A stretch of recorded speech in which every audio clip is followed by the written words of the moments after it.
All right, good to go. Hey, good afternoon, everybody.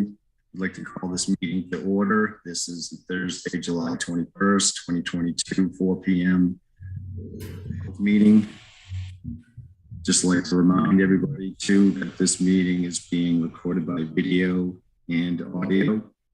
And for those of you participating remotely, provisions had been made in the Mass Open Meeting Laws to conduct these meetings, which allows for the public to participate in the meeting as an attendee. Attendees must register to participate. The registration link is unique to the meeting. The registration link can be found in the description of the Nantucket Government TV YouTube live feed for the meeting.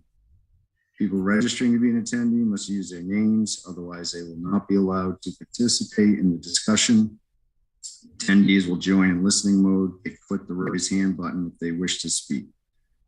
The chair will call on those who have raised their hands in order they were raised. If you do not have an audio capable device, the Q&A button can be used to type a question.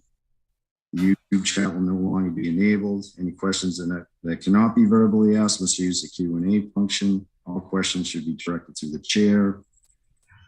And for roll call purposes, while we have you all here, please say that you are present. Melissa Murphy. Present. Steve Visco. Yes, yeah. Jim Cooper. Here. Meredith Lafrey. Is Meredith here? I do not see her. Okay. Our new health member, Carrie McKenna. Here, present. Also, health director. Roberto, present.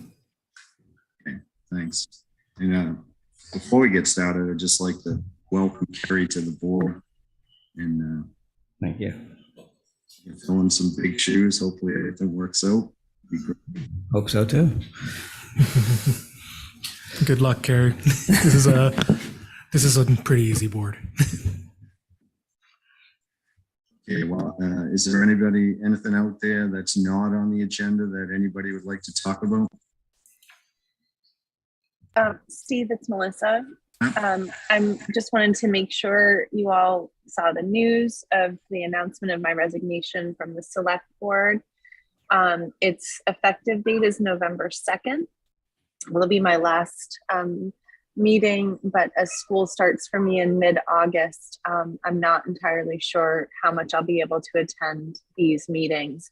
So I'll do my best. There's also some conversation at the board about whether or not to have somebody fill this seat for me over the next few months before the election. But if it's okay with you, I can just continue to try to do my best to attend as I can. Yeah, that'd be great. And then you'll let us know anyways. I will. Yeah. I will. Thank you. Okay, thanks. Anything else? No, I think we're good. Seeing nothing, next on the agenda would be election of officers. All right, yeah, what we're gonna need is nominations for chair and nominations for vice chair and a vote to officially set a chair and a vice chair.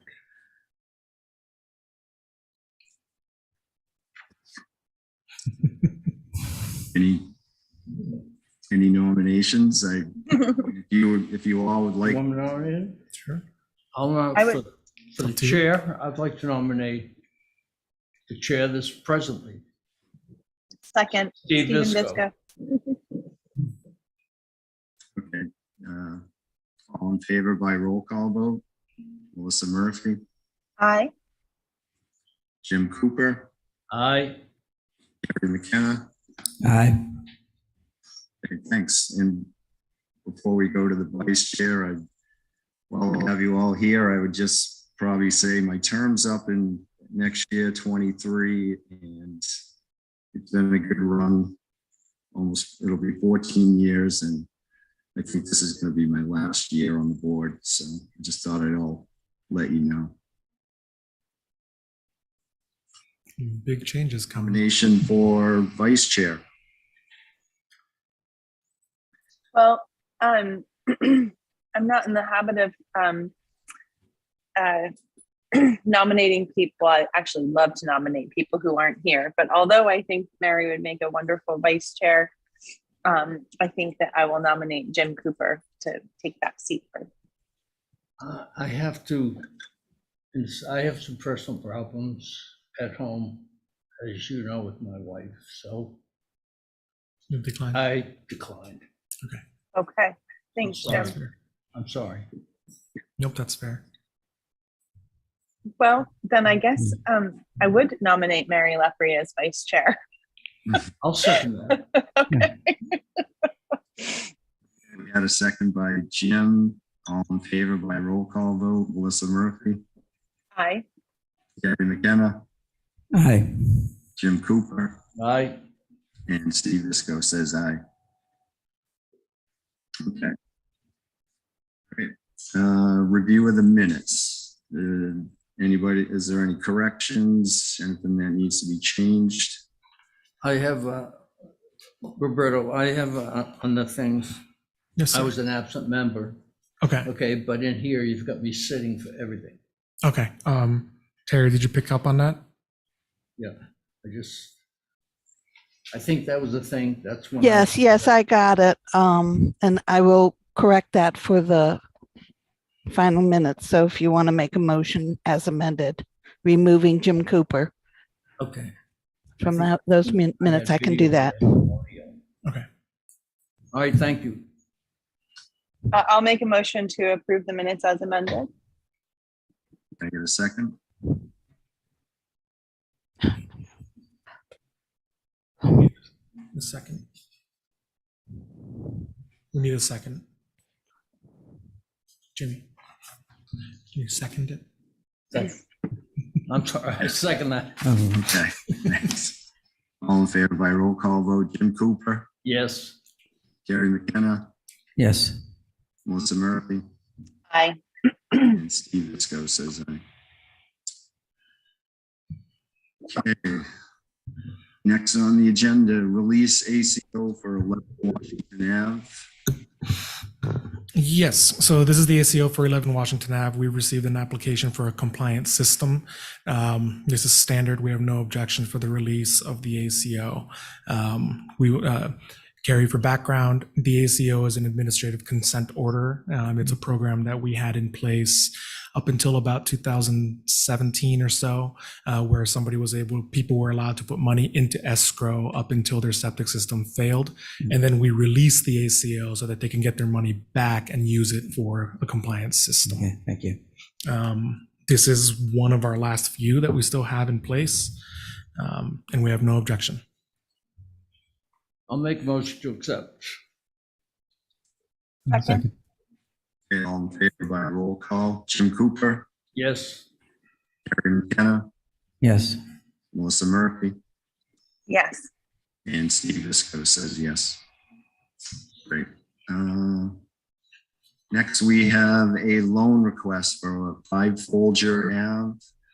Yes, it's a septic to sewer application for 5 Folger Ave. It's no objection on this, to my knowledge. The only thing that I want to bring up is we are down to only $500,000 left in the program. There is some changes coming to that program. So as of right now, we don't have any extra money after that 500,000 pending any changes from the state. So it's just giving everyone a heads up that Other changes going to be positive as far as funds? possibly not. You know, No, so what it's coming out to is the state is working on accepting total maximum daily loads, the nitrogen reducing technology requirements across the state. So basically taking our regulations and making it statewide. As a result of that, the state revolving fund that we use is going to start getting a little strained. So there's discussions at that level of starting to restrict the amount of money that they will be giving to each town. The number that they were throwing around at our meeting last week was 450,000 for a year. So it would cut our wow. program by down to 1/4. of what we originally do. So, so while that program is still in flux, we're just monitoring it. But I do wanted to put it here and let you guys know that we only have about 500,000 left for this program. But as far as 5 Folger Ave goes, we have no objections. I'll make a motion to approve the loan request. Second, Okay, all in favor by roll call, Jim Cooper, yes. Gary McKenna, Yes. Melissa Murphy, Aye. and Steve Visco says aye. Okay, next, we've got a request to waive sewer connection requirement, 14 Cathcart Road. Yes. So actually, I believe for the land bank, Mike Wilson's here, so I'll let him take over. Thank you, Mr. Santa Maria. Mr. Chair, members of the board, actually to clarify, it's on behalf of the property owner. The property is under contract to be sold to the land bank, which is why you have a letter from the land bank in there to supplement the request from the estate that I am the personal representative of. It's the estate of, bear with me, Scott Chamberlain. Mr. Chamberlain and his wife and their 2 young children were residents of California. Mr. Chamberlain inherited this property from his father, who passed away. And then Mr. Chamberlain unfortunately came down with an illness that he battled for over a year, and he passed away in October of 2021. The property was not used for the summer leading up to the deadline that it's located in Monomoy, where they were to tie in. The land bank has provided the letter to explain that their end use of this property when we close, which is as soon as next week, we just received the estate tax releases from the state and federal government. They will be removing the structure and utilizing the property as open space. They will be filling or abandoning or whatever the process that is necessary to no longer use the septic system that is in place. So it would be, I believe, a shame to have to tie in now for the short amount of time and the expense that would be required, knowing that the land bank is just going to be removing it and the property hasn't been used. No effluent has been introduced to this system for over a year prior to when they should have tied in. So I would ask the board to take that into consideration in the end use and consider the applicant's request, which is the estate of Scott Chamberlain, not the land bank. I have some questions. Sure. This is the second time the land bank has come before us to do this. And the last time they voted for this, I voted against it, but they passed it anyway. They did the same thing, but they gave the land bank 5 years to let somebody rent that property with a septic system that had failed. Now, my question is, if you close this up and you disconnect the septic system, what's going to happen to the house? The house at that point would be condemnable by the building So commissioner. when will you destroy the house in Well, I don't respect to- represent the land bank. To be clear, I represent the current property owners who are selling it to the land bank. There was an overture made to the land bank that the estate had secured somebody who was interested in relocating the house prior to the sale. The land bank wants to put it through some type of bid process, as I understand it, to see if perhaps affordable housing groups can get it. I would ask the board to consider, if you're going to act favorably on the waiver, to condition it on, say that there is an affirmative position from the land bank that no effluent will be introduced into that system post-closing. And I'm I would confident vote they're for that, willing to take that. providing that the house, nobody occupied that house once that system is disconnected. Yeah, we can make that Once the representation transfer. now. I can make that representation on behalf of the estate, no one having used it for this Or prior. we can vote with that as a, You can you can add the stipulations that you we'd want. have on. that stipulation to the, all right, thank No, you. no exception to that. Okay, thank you. Thank you, Mr. President. Go ahead, Kathy. No, Is Kathy, there a yeah. question? Kathy, you're muted still. Kathy, you're still muted.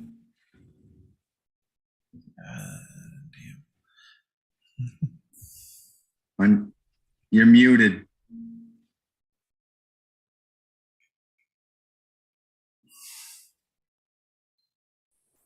There you go. Try it again. Is it working now? Yes. Yeah. Okay, great. Thank you, Mr. Chair. Thank you for your patience. The health department would have no objection to this.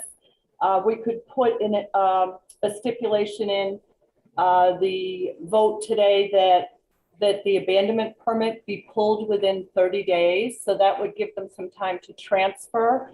Then we could require, again, as typical, that the system be pumped and witnessed by the health department, and then the pipe be capped. And then we would go ahead and condemn the property because it wouldn't have a functioning septic while they were awaiting the advertisement of, say, the demolishing of the house, or perhaps the moving of the house. So that would kind of satisfy, I think, the board members, I hope anyways. Thank you. Yeah, I think that's a Acceptable good to the idea. estate. Yes, absolutely. Yeah, and you could have give some time for somebody to possibly want to move the house out of there to, I think there's 60 days, and that's very acceptable to me. So long as we are mindful, I think right now we're during the over-the-road permit prohibition. So no houses can be moved until after, I think it's Labor Day. But we're perfectly willing to do as Ms. Lafrey suggested and pump the system, disconnect it prior to. In fact, I will pull the abandonment permit tomorrow or Monday and start filling that out, so that is something perhaps the land bank can inherit. Because we do anticipate closing perhaps as early as next week. Sounds good to me. Okay. Does anybody have any questions for Mike? So I'm happy to make a motion to approve with the conditions outlined in the discussion. I second the motion Okay, with the exceptions. with the exceptions, all right.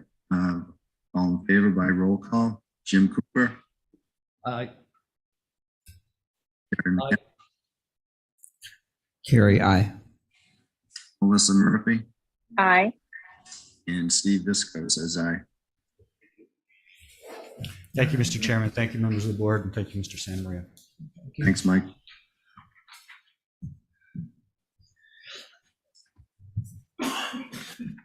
Okay, condemnation order of 56 Arkansas.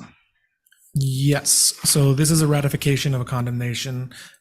This property has been abandoned. It's in very rough shape, and it's not livable. So Kathy, I believe, Kathy, was it you? Okay. Kathy Flynn did put in the condemnation, and we just need the board to ratify the condemnation as is right now. Kathy is available for any questions that the board may have. Hi, we received a complaint in the office about water dripping from the roof and from the abutters living next door. It's a unit at Trisham's Landing. It's units 50 to 58, and 56 was abandoned, and the abutters at 56 and 54 and 58 were complaining that there was it was in pretty bad shape. So we responded, or I responded with the building commissioner and then one of the building inspectors, and we did an exterior inspection, and it was in pretty rough shape. So I placed a condemnation sticker on the front door, and that's in the packet, the report and the pictures. So, and then the owner's son reached out to the office. He did get the letter, and he is in the process of receiving, what's the legal term? He's to receive the property. So he was going to be reaching out to the building department, because from this point on, it's the building department's issue. So that's that 4-unit? Yes, Okay. yes. Did you want to see pictures? I have No, a copy of it. I'm all set. I used to. Yeah, so it's right in between 2 units, and so the building commissioner did mention that it was in pretty rough shape, but from our standpoint, we had to condemn it. Okay.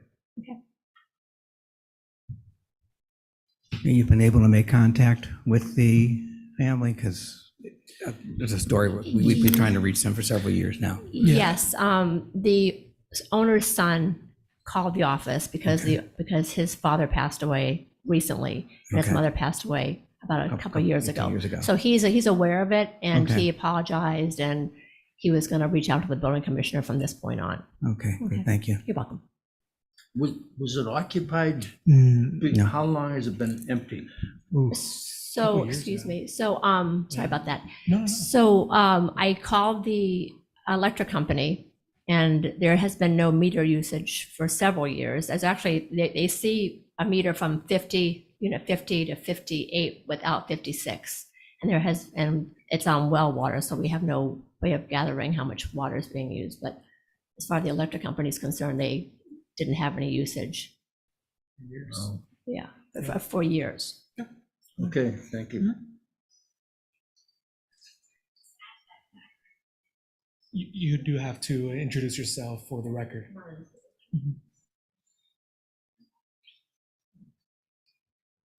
Hi, my name's Alicia Ruggiero. I live at 52 Arkansas. So we've lived there for about 12 years as summer residents, and that property's not been habited for the entire length of time that we've lived there. It's actually stayed in fairly secure shape. The neighbors have kind of just watched out that it was, the windows and doors were closed and it's held up. But the roof has deteriorated pretty much, a lot so far. But I guess the question that we as the neighbors have is, what does this condemnation order mean going forward for the future of the property? And, the family's clearly not really interested in the property. So just what would the steps be for somebody else to clean it up and be able to live there? Yes, so the condemnation is actually the first step in the process for establishing a receivership. The previous owner's son did express interest in acting as the receiver. So once the condemnation happens and he is the executor of the estate and he is going to be applying as a receiver, then the court sets a specific timeline in order to get that refurbished and rehabbed. But unfortunately, we can't set that timeline. There's no chance that it would affect, if it gets so bad, affect any of the places next door that are shared walls? Yeah, it shouldn't affect, but if it does, that is unfortunately a civil matter. Okay. And I think Kathy also has a hand up. No? Okay. And, excuse me, and also the building commissioner also sent a letter to the property owner, who is now the son. Yeah. So they know that the next steps has to go before the building commissioner or building department. And also, just as a quick heads, to help answer the question from previous as well, we set timelines for specific housing habitability issues that we see. So we do, if that order is in the packet. So in that order, it'll say, start rectifying this within 14 days, things like that. So work has to start. That is part of what we do. And if they don't start working soon, we start fining the property and the property owner. So all the way up through and including criminal court. Happy to make a motion to approve the condemnation order. I'll second. Okay, all in favor by roll call, Jim Cooper, Yes. Gary McKenna, Aye. Melissa Murphy, Aye. and Steve just says aye.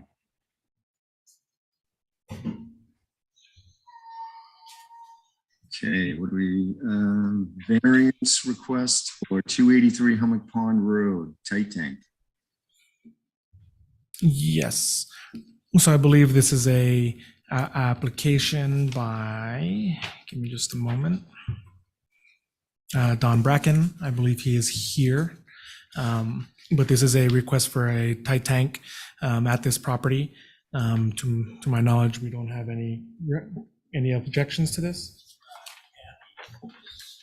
Kathy. Okay, so Kathy, you were the one reviewing this one. Kathy, do we have any objections to this one?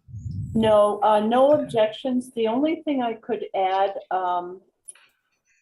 is that we'd like a contract with a septic hauler.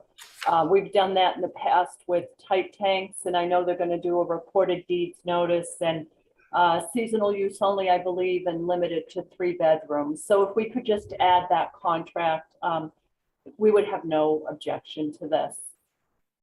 Thank you. Does And then anybody have Don, any I- question? Yeah, And then I believe Don is here for the Okay, yeah, client. go ahead, Don. yeah, I can go through it really quickly. You know, we're sandwiched between Hummock Pond and a very rapidly eroding coastal bank. So they're on borrowed time right now. We've already gotten conservation approval to move the existing house, which is 70 feet from the coastal bank to about 150 feet from the coastal bank by moving it to the east side of the lot. It does have an existing septic system with a leaching pit, not technically failed because it's still functioning, but we felt this was the most appropriate way to go, seeing that if we did put a soil absorption system in every year, we could get it in maybe 90 feet from the bank, but every year the bank's going to get closer and closer to it, and eventually I think, you know, things may have to be removed. Similar to the property at the West 287, that had a tight tank. That house got moved several times, and now it no longer can be used because there's really nothing left of that property except the house sitting on Cribben. So it's a very, very tough area, and we hope you look favorable on the variance to replace it. Thank you. So the tight tank, that has nothing to do with changing the amount of rooms allowed in the property. No, everything is staying the same. Okay. It's just that the coastal bank is Yeah, I eroding know to that, it. but I mean, there's no way they'll be adding, No, they can't. okay, fine. Yeah. Need a motion to approve? I'll make a motion to accept. With Kathy's caveats.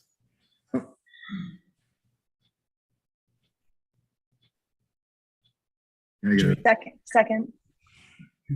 Okay, all in favor?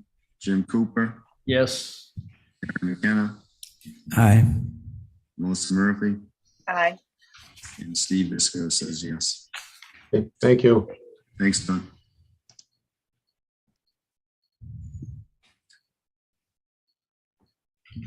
Okay.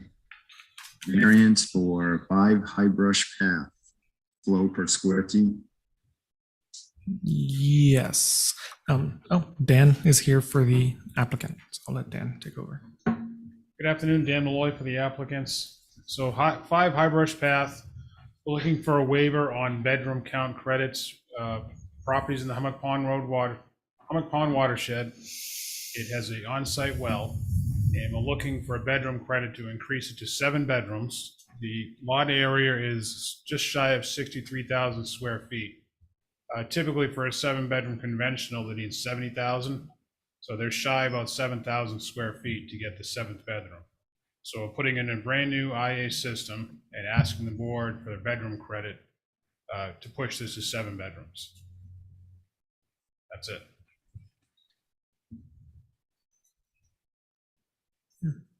No known objections. so Question. let me ask you a question. If we vote for this, we vote positive for this, Mhm. then the next guy that comes along will have the same opportunities. Go ahead. Yeah, go ahead. Yeah, so this is an application or waiver that's been in front of the board on multiple other properties in the Hummock Yeah. Pond watershed. Several I've worked on as well, where the board has looked at this in the Hummock Pond Road watershed, putting an IA system in. The board has, as far as I know, routinely granted a waiver to allow the bedroom credit. Yeah. So we've done this before. Multiple times, yes. Fine, I'm okay with that. You know, increasing number of bedrooms increases the number of people who can use the place, I'm assuming. That's Correct. correct. The way this is typically looked at is because they're upgrading the system to an advanced treatment system where otherwise they wouldn't have to.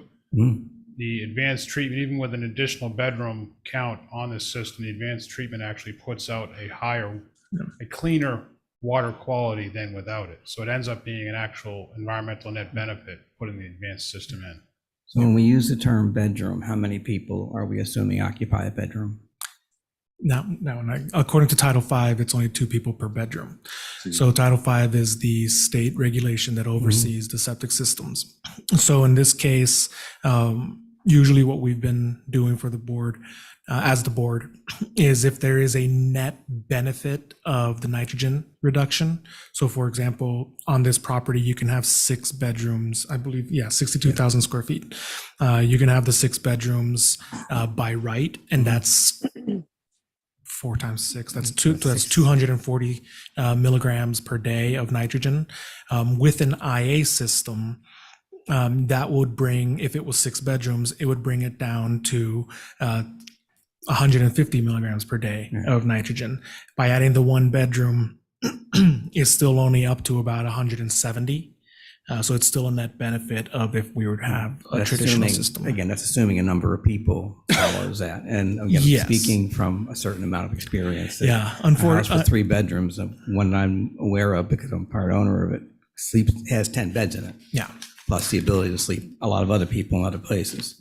So, Use my is concern hard. is, especially in an area where there's high sensitivity, that we're kind of potentially adding, Yeah. the numbers look good sticking to the formula, but the reality is, are those real numbers? The reality is those numbers are never correct across the island, regardless of whether they're in a watershed or not, because we're not allowed to regulate use. We can only regulate the specific number. So if we legislate for, we'll say, the 7 bedrooms, if they theoretically, Title V only lets them have 14 people there, but the housing code, depending on how big the property is, the housing code can let 30 people on there. But because of the use of the property is not under the Board of Health purview, we can't really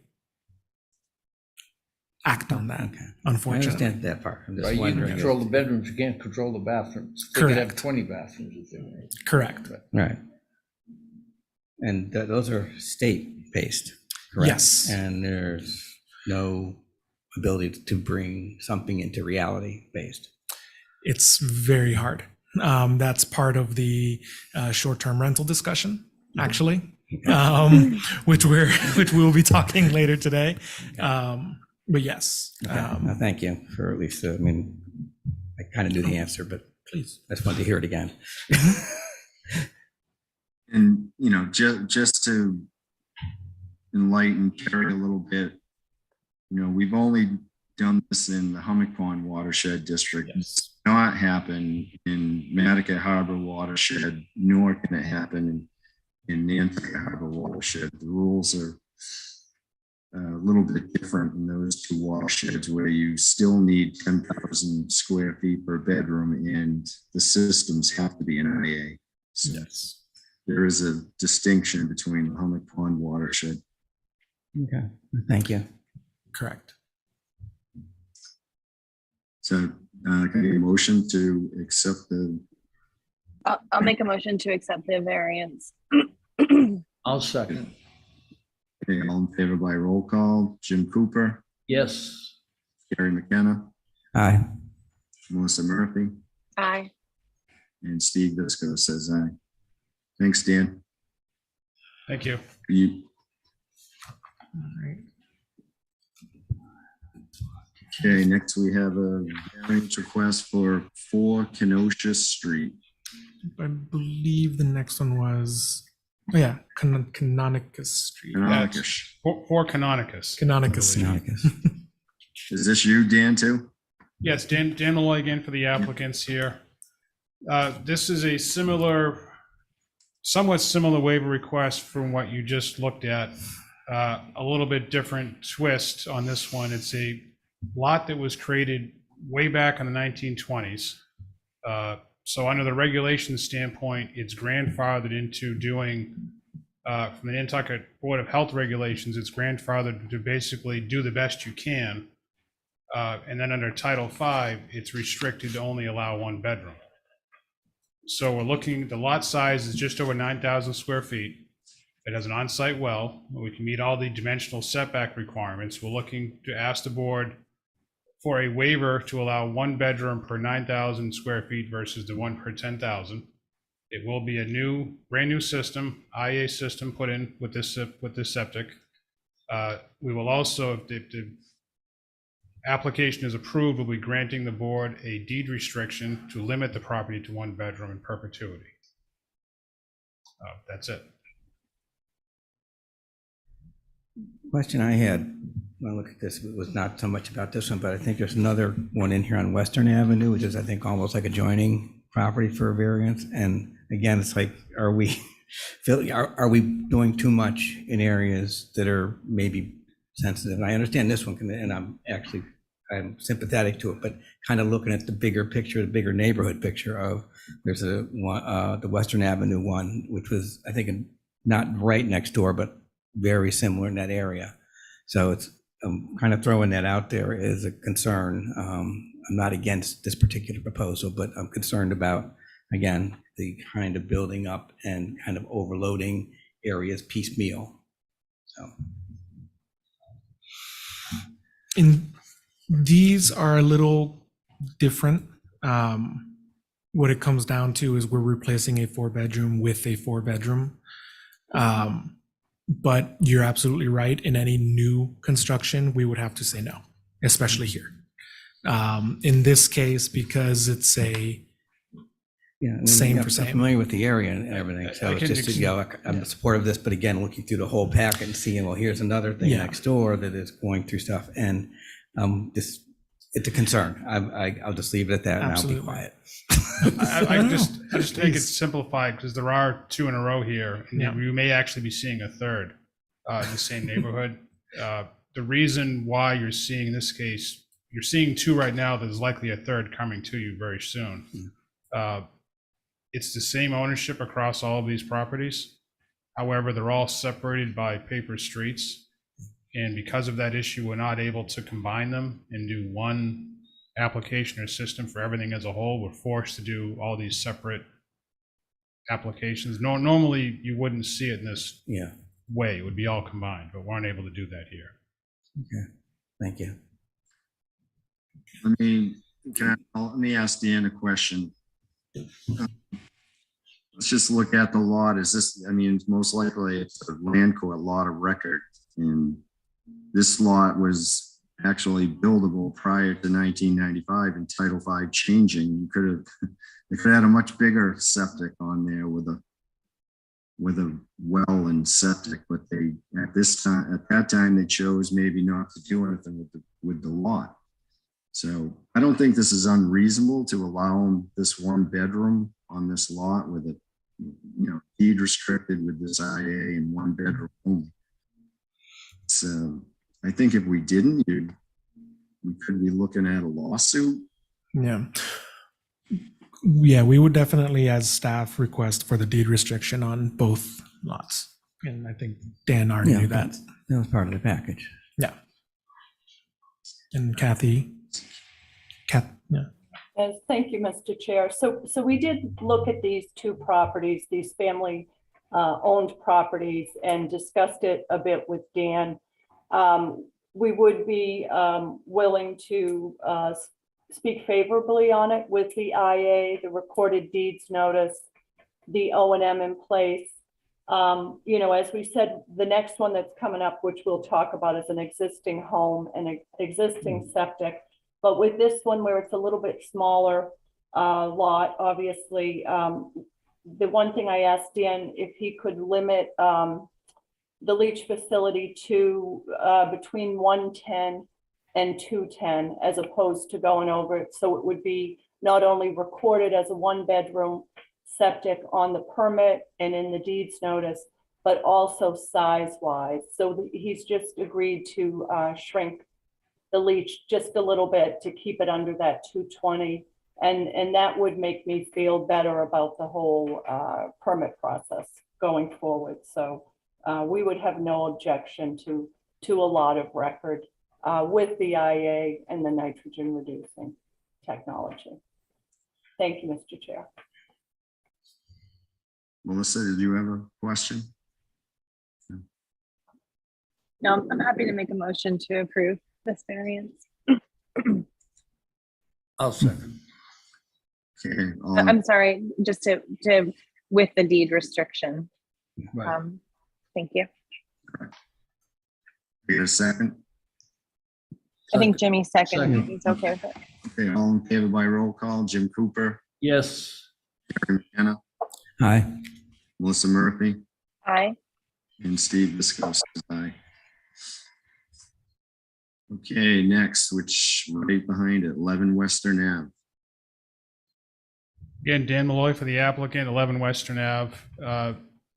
Same variance request due to lot area again. In this case, we have an existing dwelling with a permitted 4-bedroom septic system.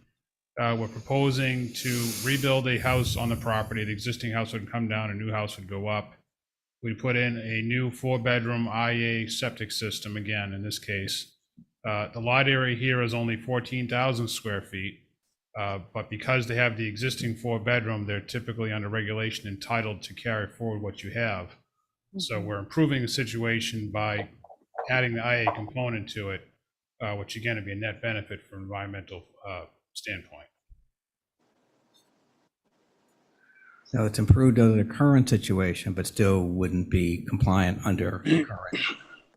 If this were a vacant lot today with no pre-existing permits or anything on it, clear, just It'd be a 1-bedroom. It'd be a 1-bedroom lot, correct? Okay. So it's 4 bedrooms now, it's gonna be a 4-bedroom when you're done. Correct. Yeah. Okay. Are there any restrictions? Let me look down. That would go with this one? In this case, there typically wouldn't be a deed restriction on a 4-bedroom request like this. The permit would be the restriction. Deed restrictions are typically only put in place from a Title V regulation standpoint if you're less than 3 bedrooms. So a 2-bedroom or 1-bedroom would carry deed restriction. So they taking the house down, or they're just gonna remodel it? Taking the house down and Taking putting the a house new right one. down.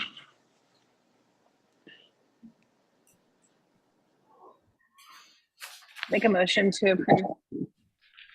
Hi, John Hedden, Health Inspector down in Nantucket. So originally, Dan came in with a plan and application back in the fall. They were going to merge these 2 lots, 11 Western, and it'd be 167 Surfside. There's some paper roads running through the middle of it or something. So I think things were going to get caught up in land court or whatever, different logistics. So there is an existing 4-bedroom system. Part of the leach actually for the system is it's a pit, and it's actually on the property of 167 Surfside. So it kind of straddles both. But there's an existing, like I said, there's an existing system, most of which is on the 11 Western Ave. Dan's also submitted an application for 167 Surfside to be 1-bedroom because it's a little over 10,000 square feet, I think, for that lot. And he's also proposing an IA for that. So while it's 2 different lots, I'd like to somehow, and we spoke with Dan earlier today, but just make sure that it is restricted to an IA system on 167 Surfside, because now it's going to be, a total of 5 bedrooms between the 2 lots, and it was previously 4-bedroom. I mean, it gets a little convoluted with the 2 lots, but with the IA systems in place, it's still a net benefit. So I just want to comment on that. When you say net benefit again, is it wouldn't be compliant under the existing regulations, but a lot of it's compliant because of grandfathering. Yeah, the 4-bedroom system, yeah. But, when you're adding in the IA, as Roberto, stated, you're lowering the nitrogen levels. So, right. In that regard, that's the net benefit to the environment, so.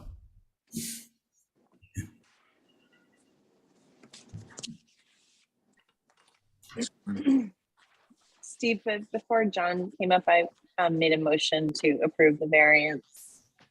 I'll second. All in favor by roll call vote, Jim Cooper, Yes. Larry McKenna, Aye. Melissa Murphy, Yes. and Steve Visco says yes. Thank you. Thanks, Dan. Okay, next, variance request for 189 Hummock Pond Road. Yes, so this is a variance request, and I believe an update was emailed out earlier today as well. And I believe Jeff Blackwell is here for the applicant. Jeff, you're up. Hello, yes, Jeff Blackwell here for the owner. Um, What we have here is a 6-bedroom dwelling, which is currently served by a pre-1995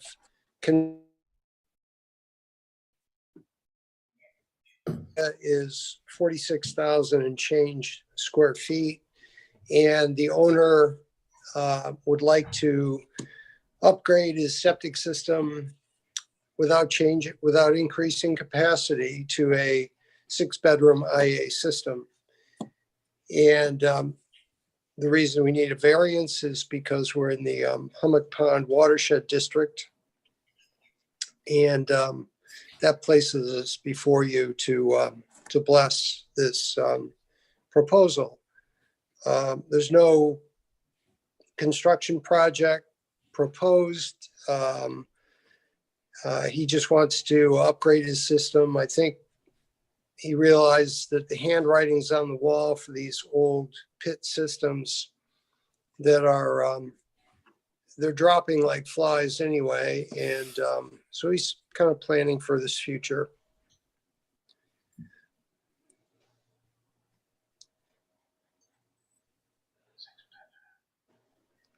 Kathy? Oh, okay. Thank you. We have no objection to this variance request. And we did talk to Jeff about this a little bit. This is something, again, in Hummock Pond that the board has been allowing.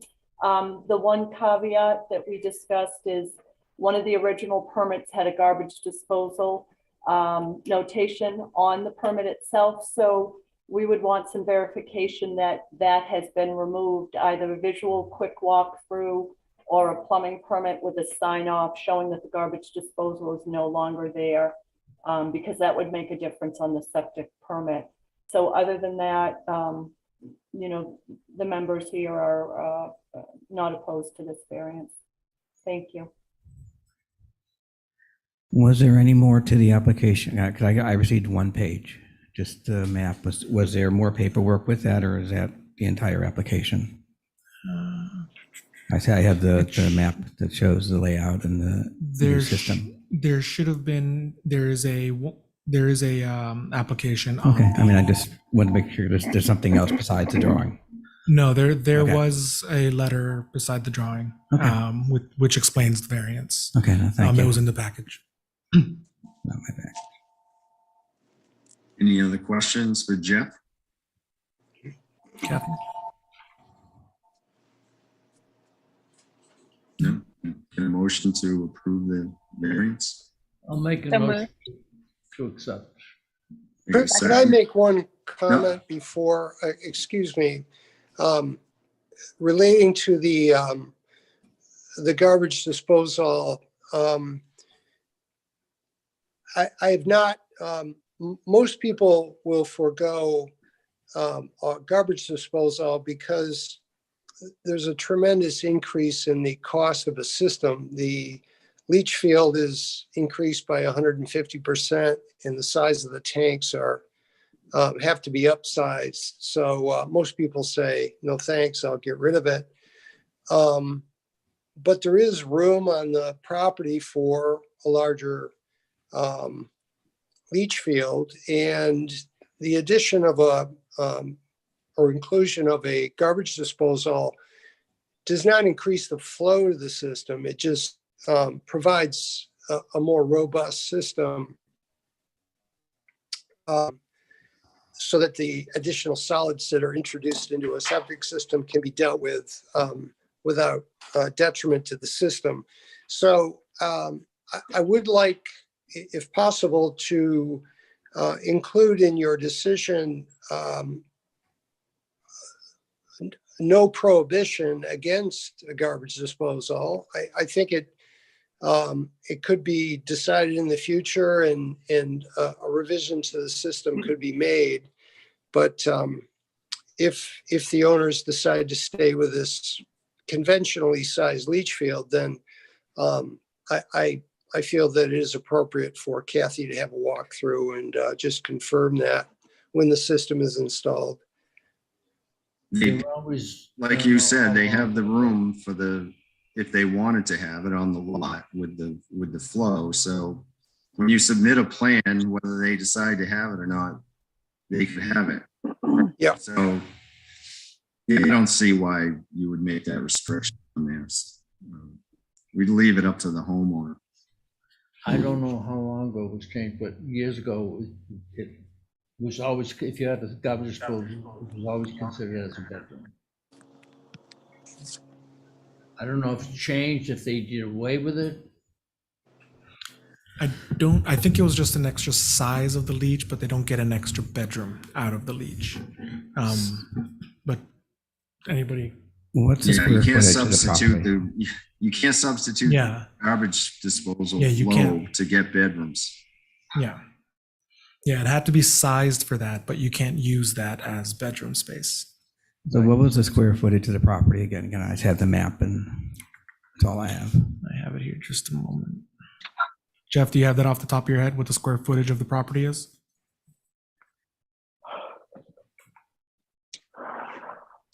So this, by maintaining a 6-bedroom system on this property, it's maxed out anyway, even with the inclusion of the IA system. So that there is no potential to increase flows beyond 6 bedrooms.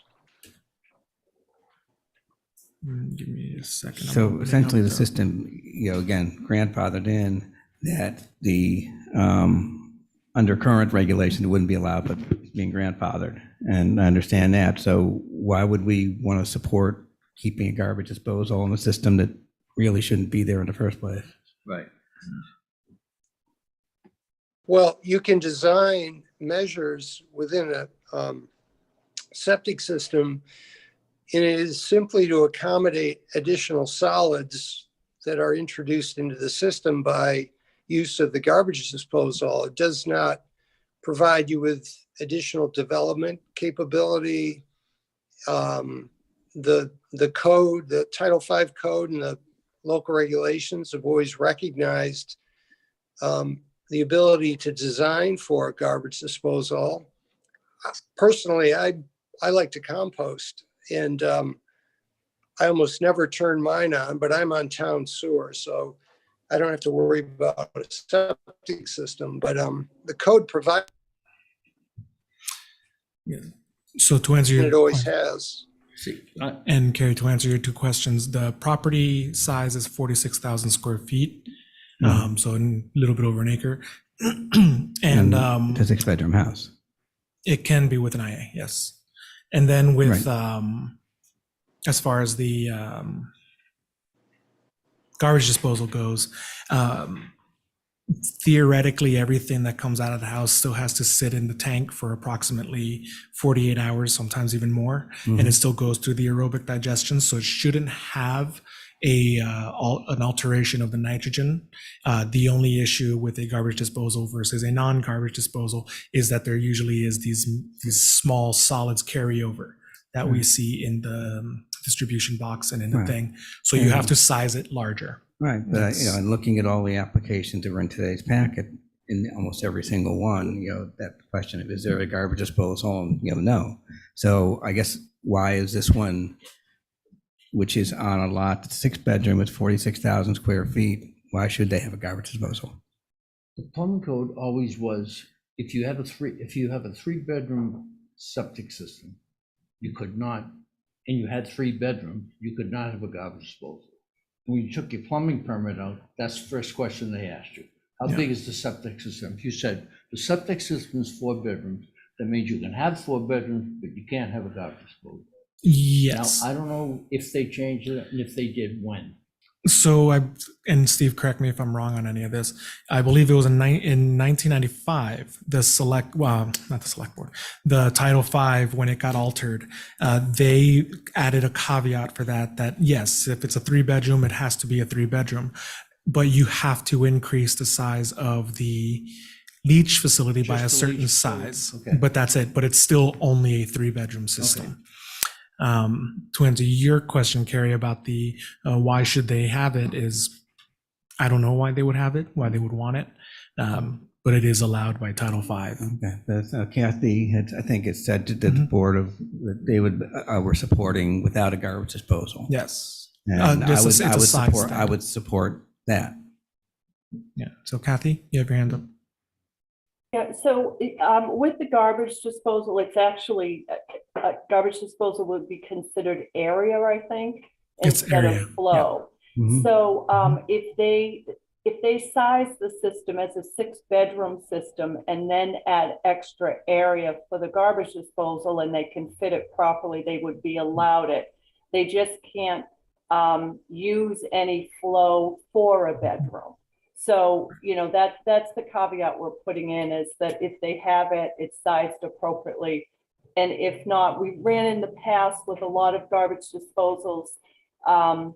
They tried to remove them and use the same gallonage per day, but they actually didn't have the gallonage. They might have had a 6-bedroom, but they had the gallonage it looked like for a 9, but that was only because they had a garbage grinder. So I'm just making the caveat, if they're going to use it and keep a garbage grinder, they have to design for it. Otherwise, they could remove it and we could witness that. So I think, you know, Jeff will design accordingly. Yeah, and it's in Title V. You cannot substitute a garbage disposal for design for bedrooms. It's there. So I don't think we should tell people they can't have a garbage grinder when they can. Yeah. I tell everybody out there, and I'm in the business, it's the worst thing for your septic. I don't care if you have double the size tanks or not. My question is, how would they design? How do you design not the septic tank, but how do they design the leach field? It's exactly the same, just it's bigger. Just, Yeah. Okay.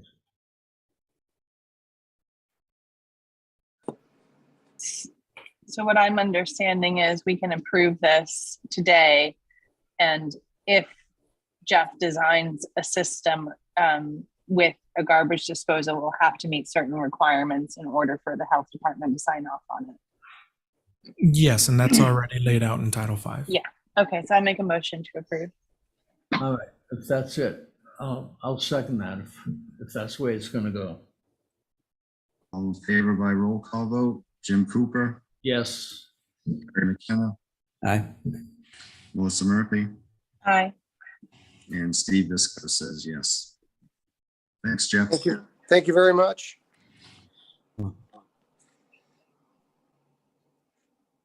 Okay, that 8 new hummocks off the agenda, correct? Correct. So next we've got 29 Millbrook. Yes. For 29 Millbrook, let me just confirm this is an IA. It's an IA system in place of a conventional system, which exceeds the 1 per 10,000. But it is also another Hummock Pond watershed, same situation as before. And I believe Art Casparo is here for the client. Thank you, Mr. Chairman and Mr. Santa Maria. I think the correspondence speaks for itself, and Mr.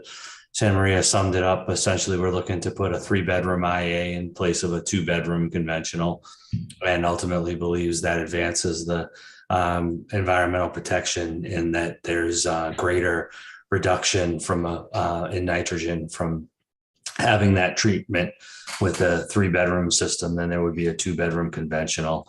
And I also would raise the point that I think is very important, with the IA systems, is that you do have that operation and maintenance contract, and the system is, really looked after. You're getting a much clarified effluent before it goes into the soil absorption system. So I hope that the board would see to allow us to put an IA system and have the extra bedroom on this property.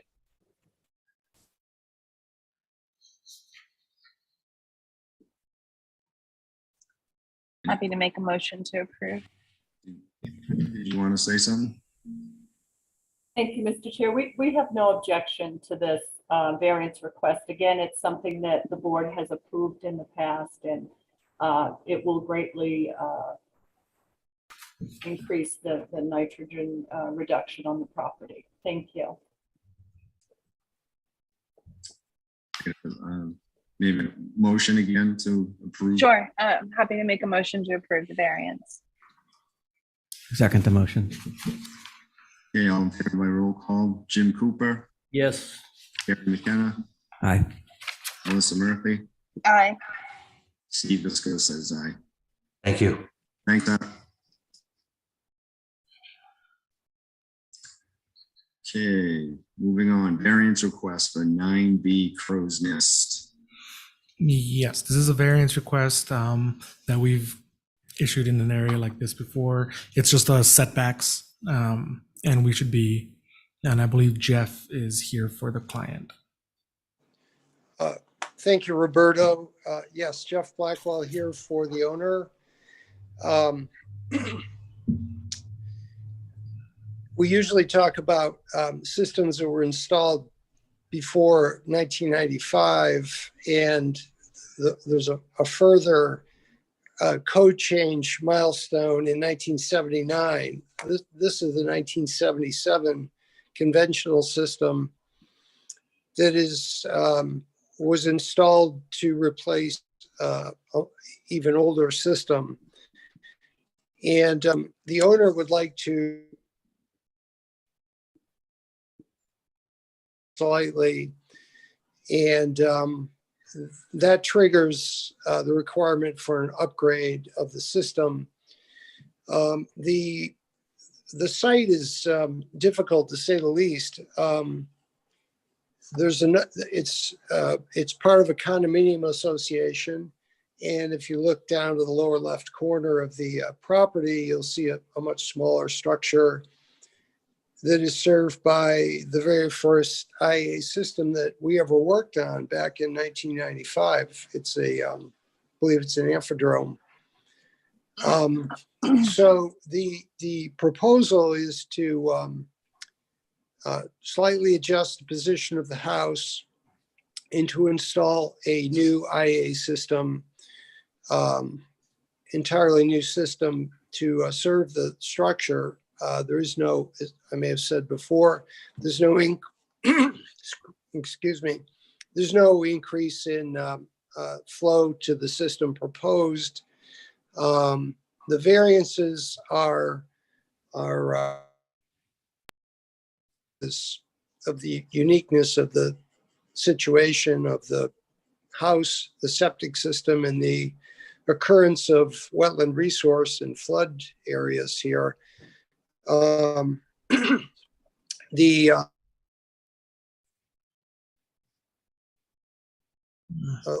Exist within a FEMA velocity zone. In the base flood elevation, or the height to which the flood will theoretically rise, is elevation 10. But the house and the system are much higher than that. They exist at elevation 16 to 18. So we're well above the FEMA base flood elevation, which is a comfort and a good thing. The other resource area is a coastal dune. I did try to, I examined the soils to the west side of the house, which is very close to a bordering vegetated wetland, a wetland for which the potential to have a negative impact is much greater. We felt that the positioning of the environmentally to remain where the old system currently is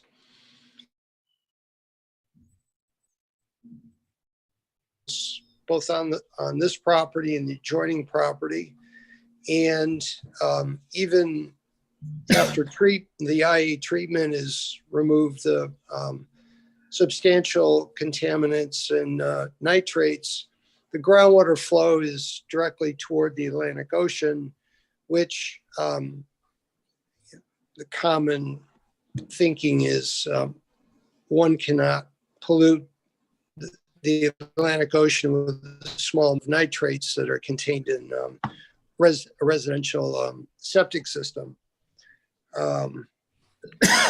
a case in point is the placement of the Surfside Sewer Treatment Plant with the leaching beds that are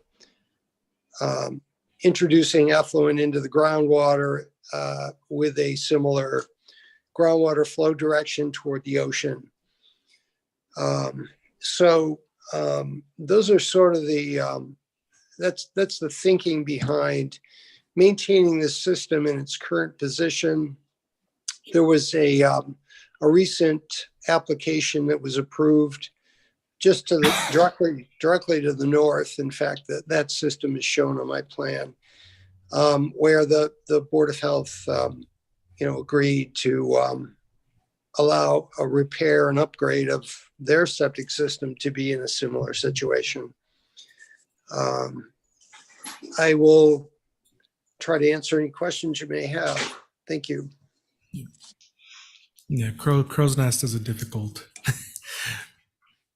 area. I believe we also approved a tight tank at 10C Crow's Nest just a few years back. So it's requires some innovative and creative work here.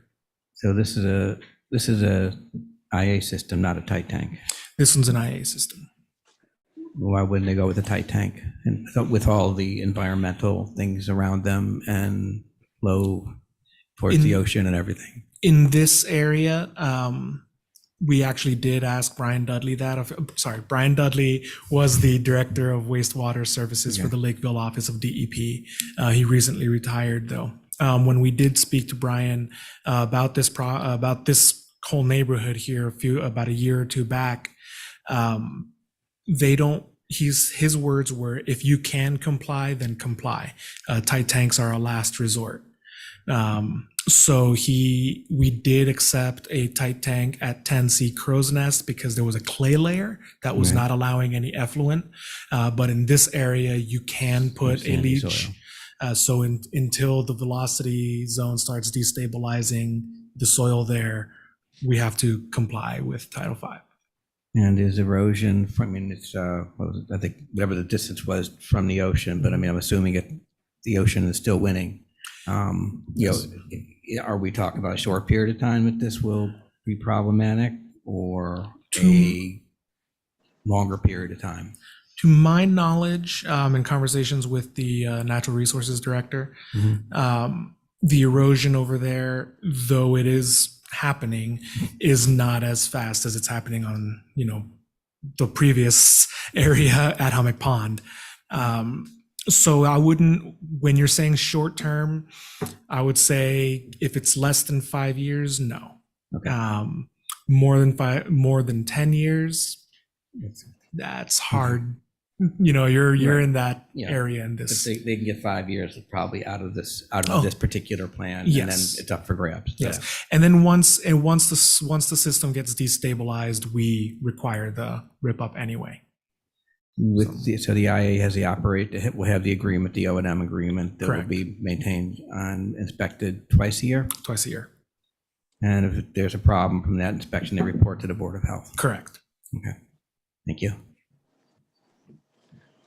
If I could just clarify the erosion question. Ocean coast along Wauwinet has been accreting for decades. In fact, if you look at the plan, you can see the shore. I label a shoreline, which is shown on the original land court plan. And then much further out, about 100 feet further out, there's an observed water line. And this is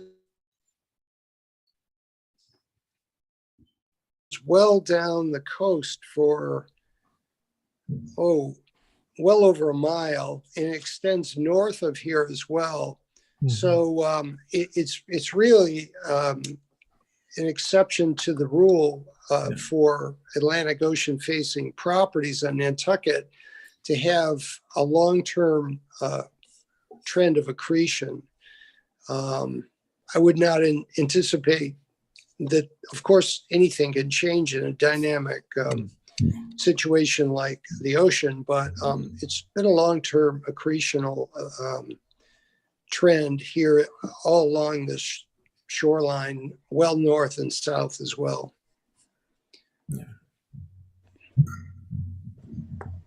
Thank you. It's where the bluff ended up. Yeah, it depends on the bluff. Exactly.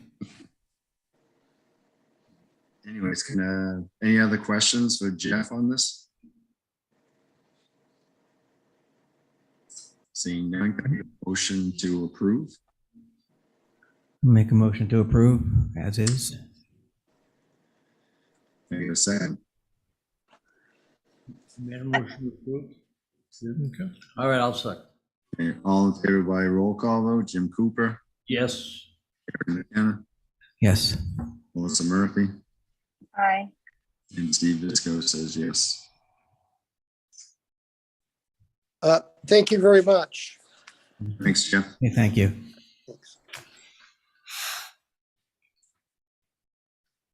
Okay. Okay. Non-compliant IA system, 67 Bartlett, 37 Tennessee Ave, 100 Low Beach, and 34 Brewster, and 13 Arkansas. Yes. So these are all the properties that have been referred to us by Barnstable County. As is normal, all we would need is a vote from the board to allow us to ticket. However, one of the properties, 13 Arkansas, was actually, we did receive a draft O&M. We are awaiting for the signature. So once we get a signed copy, we won't be fining them. But what we're asking is to at least hold that one off for about a couple days. Yeah, 'cause the owner you have there isn't the current owner. Correct. That property was sold about a year ago. Correct. So the assessor's database hasn't been Right. updated yet. So the letters were being sent to the wrong address. So would that one be, like you said, held back to give the new owner time to Yes. jump in and get the new and then, agreement in place? John, what was the timeline that you think? Yeah, I received an email, I think it was early this afternoon, that about the mix-up with the current property owner, and they were alerting me that they're working on it right now, and we're working on a draft O&M if it wasn't already done and sent to the office, I believe. So I think if we give them at least a week, they should be able to produce the paperwork and be in compliance. Steve, Is it it's 2 weeks? 2 weeks? I said about a week. I mean, it seems the ball really seems to be in motion. I just think, since tomorrow's Friday and it's the weekend, that, if we give them a week from maybe tomorrow, have it by next Friday, we should be good. Steve, it's Melissa. I have to recuse myself from this 13 Arkansas as my client. But speaking as the property manager for 13 Arkansas, I did email John once I saw this was on the agenda. I had the O&M agreement. I actually just mailed it, the signed version of it, to Tina at Island Environmental on Monday. So hopefully that 1 week time frame should be sufficient for her to grab that, scan it, and send it to the health department, which was the plan anyway in motion. So she made, Great. what is it, 2 weeks? Just one is all we need. Yeah. Just 1 week is what we're asking for. All right. But Did she make a motion? no, we need a motion. She has to recuse. You want a motion for 1 week? 13. Yeah, for 13. I'll make a motion to give them, what do you want, 1 week? 1 week for 13 and then immediately for the next. Okay, say that, 1 week? 1 week for 13 Arkansas and then immediately for the others. All right, give them that motion. Okay. Did you get that motion, Steve? Yeah, so we're going to have a motion to extend the time period for 13 Arkansas, but not the rest of the ones on the variant. 67 Bartlett, 39 Tennessee Ave, 1 Low Beach, and 34 Brewster will be immediately. Correct. Correct. Make a motion to Okay. accept that. Make a motion to accept the 13 Arkansas 1 week and the immediate for the balance. Jimmy's. Okay, second. Second?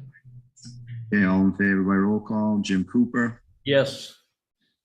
Terry McKenna, Aye. and Steve Isco says aye. Okay. Okay, next, short-term rental discussion. Yes.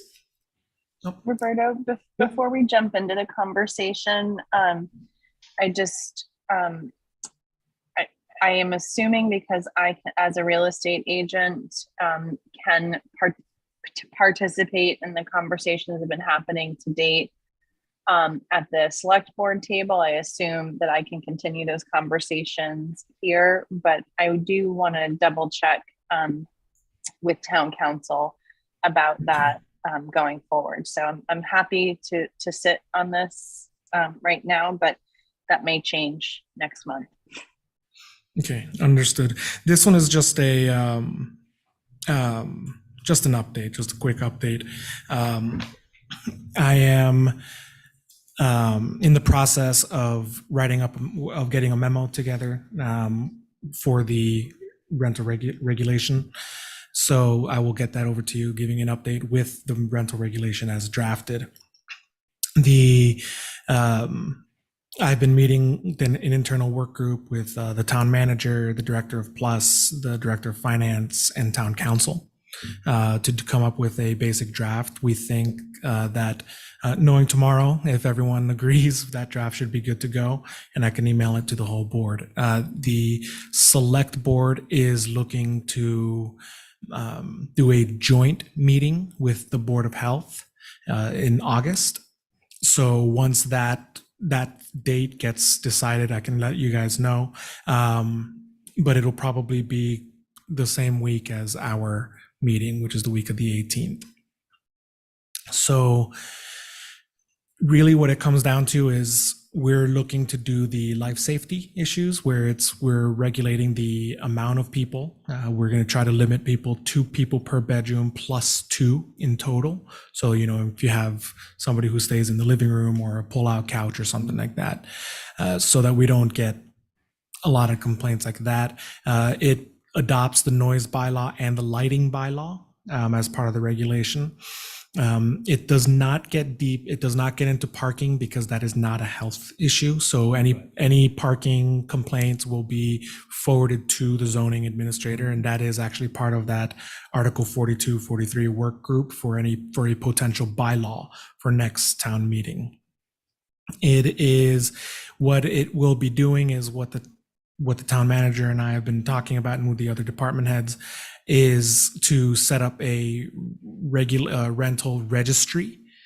So using the state registry as well as our own registry so that we can keep an eye on where the short-term rentals are, who the owners are, and who the operators are. We are legally defining the term operator and owner so that we can know who to contact as an operator versus who the owner of the actual property is, so that we can contact both as needed.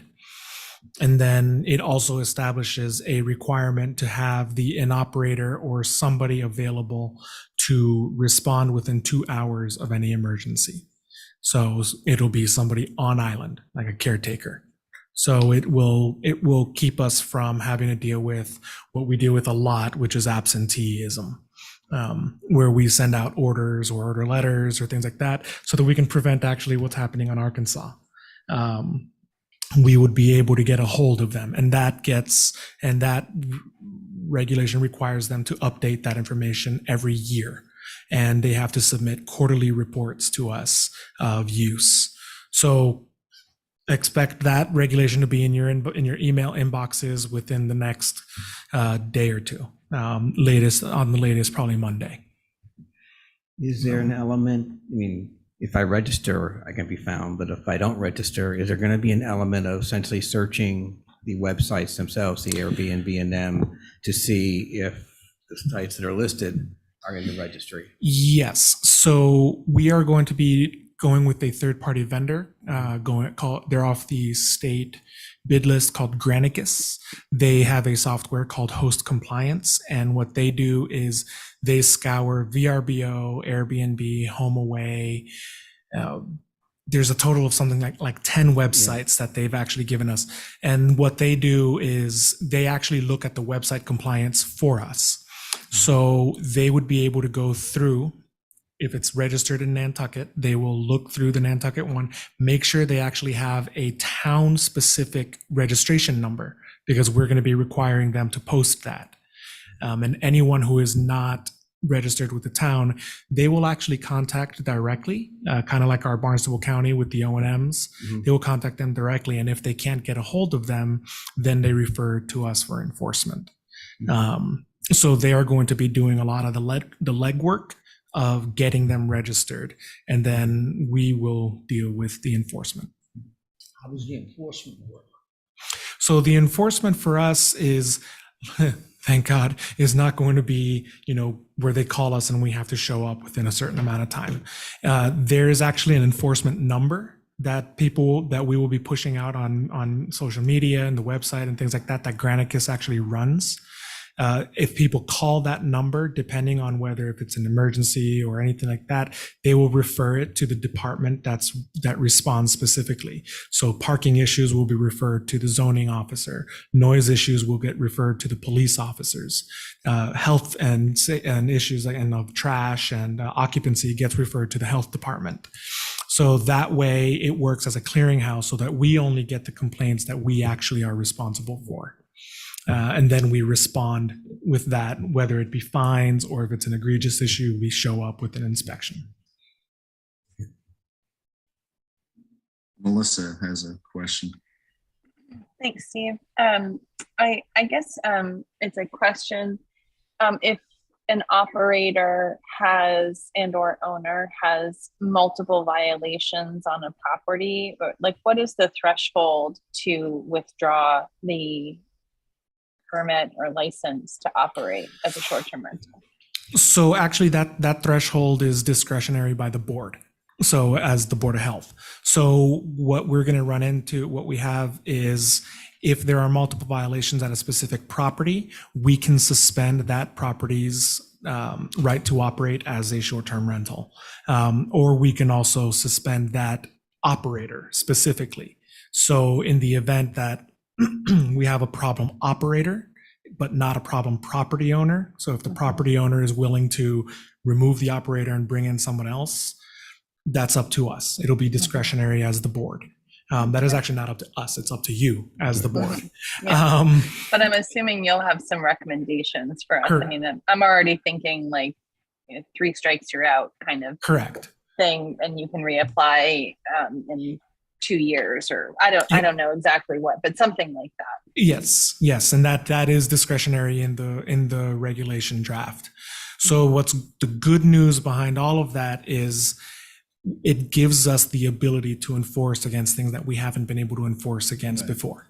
And does it will we be tracking things that maybe are violations that are not related to the health department, like noise, things like that? Okay. Yes, that'll all be tracked as well. That's why we're going to be pushing out that phone number, that specific phone number, so that Granicus can actually track that information for us. And then quarterly, they will send us a report of all the properties, what types of violations, because of course you're going to get some angry neighbors who are going to call for every little thing. So that'll be collated based on the information.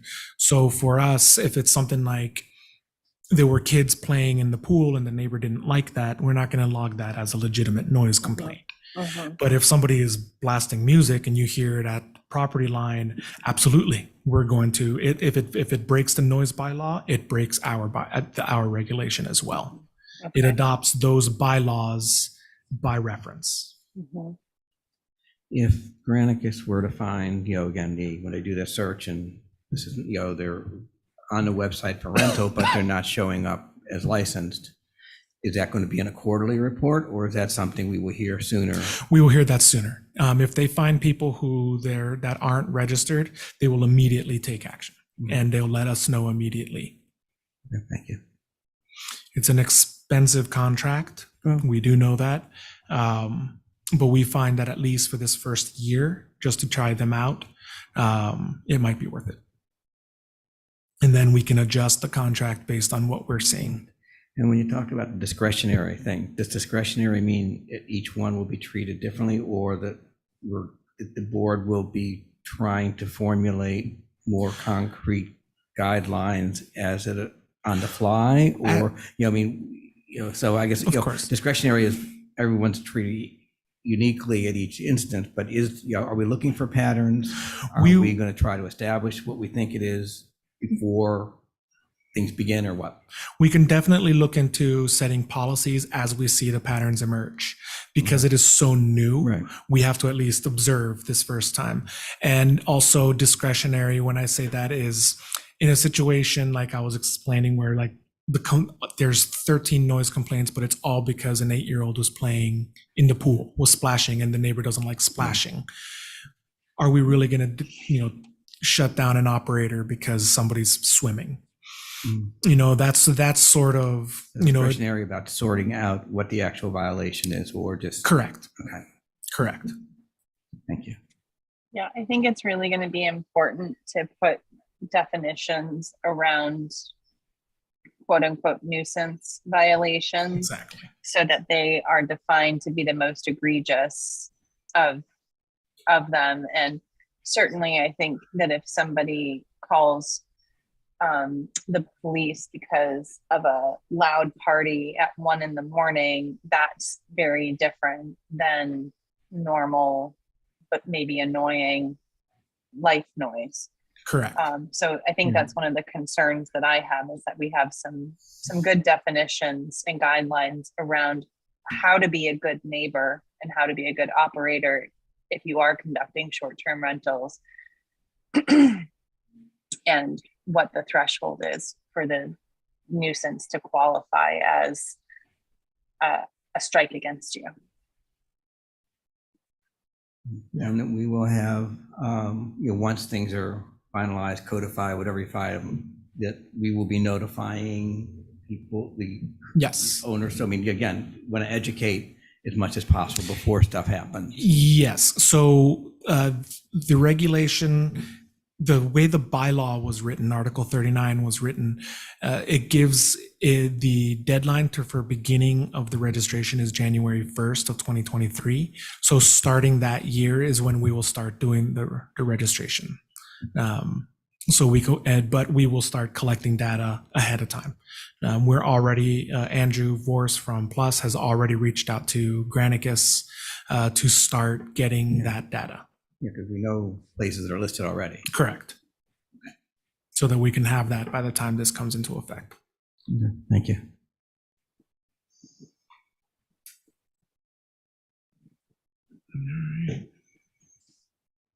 Any other questions for Roberta?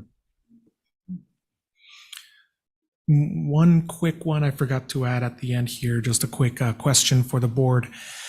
Do we want to continue having our meetings here? Yeah. Or should we move them to the trailer over at 131 Pleasant?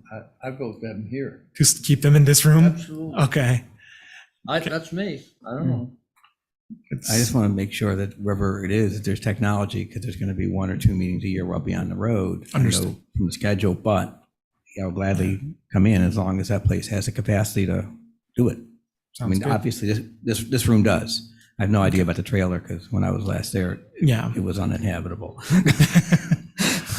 Okay. So Melissa, Steve, do you care either way? Yeah, I'm good with how You're it is. good with what here? Yeah.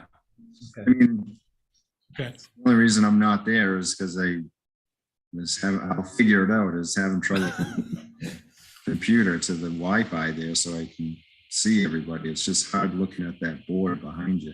Mhm. Yeah, I really have no opinion either way. Okay. So then I'll just keep us going here then. So Okay. it'll stay here. No worries. All good? Would you like a motion to adjourn? Sure. I'll make that motion. I'll second Yes. it. Okay, all in favor by roll call, Jim Cooper, Yes. Aaron McKenna, Yeah, yes. Melissa Murphy, Aye. and Steve. Aye. Thanks very much, everyone. Have a good Yeah. night. You too. Thank you. Thank you. Okay, thank you. See you guys.